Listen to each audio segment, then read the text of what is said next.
Hi bachelors, ఈరోజు మనం రవ్వ దోశలు ఎలా చేయాలో చూద్దాం. ఒక కప్పు రవ్వ, ఒక కప్పు బియ్యపిండి, పావు కప్పు మైదా పిండి, అలాగే పావు కప్పు పెరుగు తీసుకుని మజ్జిగలా కొట్టుకొని, మిరియాలు, పచ్చిమిరపకాయలు 2-3, అల్లం ముక్కలు, ఉల్లిపాయలు, క్యారెట్ తురుము, కొద్దిగా కొత్తిమీర, కరివేపాకు వేసుకొని, ఉప్పు వేసుకొని మజ్జిగలాగా పల్సగా కలుపుకోండి. రవ్వ దోశ పిండిని నేను చూపిస్తున్న విధంగా ఇలా ఉండాలి కన్సిస్టెన్సీ.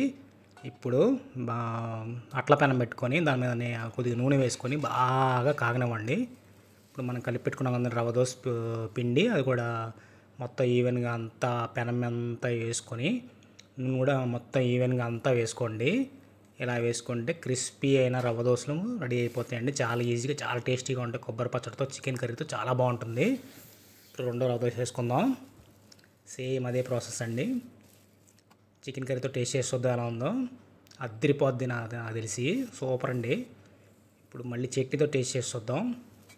ఎన్ని కావాలంటే అన్ని వేసుకుని తినేస్తారండి, నన్ను నమ్మండి. అంతేనండి, క్రిస్పీగా వేగింది. ఇప్పుడు మనం చట్నీతో ట్రై చేద్దాం. పల్లీ చట్నీ, అలాగే పుదీనా టమాటా చట్నీతో చాలా చాలా బాగుంటుంది. క్రంచీగా, క్రిస్పీగా, ఇన్స్టెంట్గా 5 మినిట్స్లో అయిపోతుంది. నా ఛానల్ నచ్చితే లైక్ చేయండి, షేర్ చేయండి, సబ్స్క్రైబ్ చేయండి, కామెంట్ పెట్టండి.